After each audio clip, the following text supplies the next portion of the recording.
even though I would say that it's a clear sign of lack of iman. But the question is, what leads to lack of iman after Ramadan? It means that the intentions were not right. When looking at even in the context of the hadith. Yes, it means that the fasting was not propelled by sincerity of heart. Because unfortunately, there are some situations when the wayward ones, those with illicit characters, a young man may have a girlfriend, unfortunately anyway, and will ask the lady to go on holiday because of the fasting period, and immediately the fasting is over, he said, oh, come back.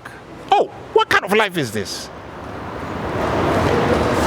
So I told the host, I can't answer, because myself, psychologically, I'm traumatized by those issues. I'm very much concerned about my community. What do they want from this world? Just like now, Hajj, the package is 75,000. I had the shock of my life because my closest friend is an agent. We've been friends for 47 years and we have never fought. He is a cool and calm person, and I'm a hot-headed type, Mr. Kanawu, that kind of stuff. So when he sees that I'm annoyed, then he calms down. So automatically, his calming down will calm me down, and that's how I've been living. This morning, he's an agent. He told me the 6,000 passengers that the quota that Ghana took, and because of the high price of the package, we thought we could not get the figure. But I told him, this is Hajj. Yes. But the only problem we have with that is that there is a particular mentality with Ghanaians. Even if he has been to Hajj before, he says that I want to go and clean myself up. You have only one Hajj. If you have done the first one and you have messed up with your life, you are going to have problem with the Almighty. We don't use Hajj to clean ourselves up. It's only once. So after the first one, it's piety and righteousness. But you can go to Mecca because you have the money. I remember even the Quran said it, that whoever performed the Hajj and did it well, the person has done it for himself. It means you do it once and then that is the end. Yeah, that statement has to do with Ramadan. Where in a Hadith Qudsi, Allah says that every activity of the believer belongs to himself or herself, except fasting. You are fasting for me, Allah, wa ana ajzi bihi, and I'm going to reward the person.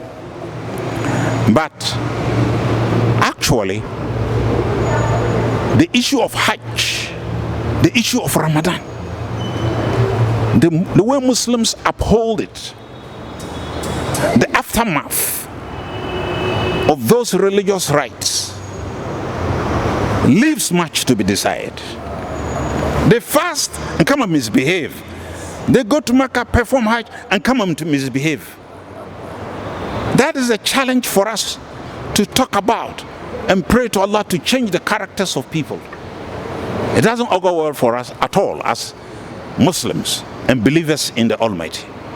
So Sheikh, putting it in a resemblance of our messenger Yaqub asking the children, what are you going to worship after me? As they mentioned and deliberately went down the whole issue and then brought up your God, and then the God of Abraham, the God of Ishaak, the God of Ismail. this shows that confidently, if you are out after your death, you know that there are some children elsewhere who will worship Almighty Allah. But here are the case that in our own, it happens that even our children are not, even some of them didn't even fast. They fast today, tomorrow they don't fast. You'll be talking and be talking. What at all do we have to do to bring these children on board? We can do except to talk. We belong to the talking industry. So Allah has tasked us with a very powerful statement in Surah Fussilat, Quran 41:34. وَمَنْ أَحْسَنُ قَوْلًا مِمَّنْ دَعَا إِلَى اللَّهِ وَعَمِلَ صَالِحًا وَقَالَ إِنَّنِي مِنَ الْمُسْلِمِينَ. Who is better in speech than the one who is... It means we shouldn't get tired with the children. No, not at all. And we have to catch them young. When they are around 7, 8, 9, we ask them to learn how to fast. You know, I went to visit my daughter, and the child is around 9 or 10, and he had done the fast for how many days? 19 days or 18 days. Then I said, no, but it should be every other day. The child doesn't have the physique. And he said, oh, he's doing it with vigor. He has been troubling me, blah, blah, blah. So we grow up with that enthusiasm. But along that should be consistent education. So that the person who is fasting knows the importance of fasting, knows the consequences of misbehaving after fasting, and so on and so forth. So after the talking, we will talk. And today, the khutbah, you know, when even I had concluded with the fact that every human being doesn't know when he is going to die, how he or she is going to die, where he or she is going to die, I realized that you took us back to Yaqub. It means that you did not only stop at the 3 points I made, but went back because you were charged about Yaqub. We found out that with this, after the Ramadan, we are expecting to meet another Ramadan, and it's our prayer all the time. May Almighty Allah see the next Ramadan. But to see the next Ramadan, this questions comes in. You don't know where you will die, when to die, and this thing. And so if you don't live by the word of Allah till the next Ramadan meets you, then if you don't take time, you will die in the state of mess. That is why I referred back to Yaqub, so that the children of Yaqub, whatever they said, should be in our mind, and then we'll continue doing the good things in the Ramadan and then after Ramadan. That's a good reference point, you know. That story of Yaqub is very touchy, and it's a lesson for those of us who are living, because Yaqub had put his children in the right frame of Iman. So when he was going to ask them that question, he knew the answer, because he had trained them well, and he didn't expect them to say that we worship Shaitan. He knew that they were going to repeatedly state that we are going to worship your Lord, the Lord of your forefathers. And then the names came: Ibrahim, Ismail, and then Ishaak. Then emphasis, ilahan wahidan. And then again, wa nahnu lahu muslimun, and we are going to submit to him. This should be the gift of any dying Muslim. But we have to work for it. You can't get it on a silver platter. I remember you gave us 2 instances, and I hope this will be maybe the last of the question that we may ask from our dear Sheikh. You gave us 2 instances, that is the informative years, and then after formative, and after the formative, there is another instance, that teenage period. That is where the parents has to go through toil shaping the children. So Sheikh, in this, if a child is within 1 up to the age, as you said, Day 1 up to 5 years. Day 1 up to 5 years, in this case, sending a child to Makaranta or in a, what do we call it, nursery, for the child to learn how to learn the former and then the Arabic. Is it good, the Islamic studies, is it good for a parent to start a child from that stage? Well, that is a critical period. That is where we lay foundation. And the key thing that you can give to the child in the formative years is development of conscience. And conscience is the concept of right and wrong. And that is where the child gets it. You know, real language starts around 1.5. By 2 years, the child is able to express himself through about the use of about 300 or 400 words, and can express himself. I'm hungry, I want to drink water, and that kind of thing. You send him, go and bring this, then the child will go. So from 2 to 5, the child can almost express himself in every way that he wants. And that is the time you have to plant, inject conscience into the child. So you sit the child down and you tell the child stories about good people, so that he will have a role model to copy from. You know? That is the time, especially around 5 years. You tell the child, when you do good, you get this reward. When you do bad, you get this reward. So you start to talk about hell and paradise for the child. So inject the fear of Allah around this early age. You don't wait till the child is beyond 5. Because at this age or period, the mind of the child is empty.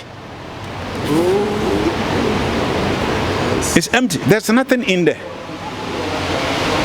So either you feel it or Shaitan will feel it. As for the feeling, it will be done. So either by you or by somebody else. So this period, you try to inject the concept of right and wrong. This is good, this is bad. And then as the child moves beyond the 5 years, this time that concept is clear in the child's mind. Now you are going to build character. How to be humble. How to speak the truth. Don't tell lies. These small things, they are going to make the child a great human being. You see, so the foundation is at the formative years. You have given the child conscience, which is the concept of right and wrong. And then you are building character from 5 to 12. Then an explosion is going to happen.